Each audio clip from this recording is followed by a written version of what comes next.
শ্বশুরের পকেট থেকে 150 টাকা ঝেড়ে নিয়ে সোজা চলে গেলাম উজ্জ্বলদার বিরিয়ানির দোকানে। তো বৃষ্টির মধ্যে গিয়েও দেখতে পাচ্ছি প্রচুর পরিমাণে ভিড় রয়েছে এখানে। তো আমি মাত্র ঝেড়ে মাত্র 150 টাকা পেয়েছি। তো 150 টাকা এখানে এক প্লেট চিকেন বিরিয়ানি নিলাম। চিকেন বিরিয়ানি কিন্তু এখানে মাত্র 150 টাকা। তো শ্বশুরের পয়সা কীভাবে ঝাড়তে হয় সেই টিপসটা আমি পরের বার তোমাদেরকে জানিয়ে দেবো। যাই হোক, আমি এক প্লেট বিরিয়ানি নিয়ে সোজাসুজি চলে গেলাম শ্বশুরবাড়িতে, কারণ বউ বারবার করে ফোন করছিল রান্না নাকি হয়ে গেছে।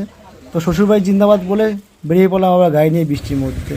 তো যাই হোক, খেয়ে দিয়ে তাড়াতাড়ি পালাতে হবে, শ্বশুর টের পাওয়ার আগে যে টাকাটা ঝাড় হয়ে গেছে। এরপরেই হোক, বাড়িতে গেলাম, বাড়ি থেকে এক প্লেট বিরিয়ানি সবাই ভাগ করে খেলাম, যেহেতু রান্না করেছে বিভিন্ন মাংসটা অনেক কিছুই করেছে।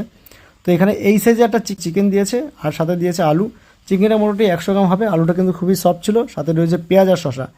মাংস মোটামুটি সফটই ছিল, কিন্তু আগে যখন আমি খেয়েছি যখন মেগা ফাস্টফুড ছিল সেই তুলনায় আজকে বিরিয়ানিটা একটু সল্টি লাগলো আমার মুখে। কিন্তু আগে বিরিয়ানিটা ভালোই ছিল, কিন্তু এটা হতে পারে হাইতে বিভিন্ন রকম হতে পারে। কথা দিয়ে গেলাম পরের বার আসলে অবশ্যই মটন বিরিয়ানি পয়সাটা ঝাড়বো আর পেট পুরে মটন বিরিয়ানি খাবো।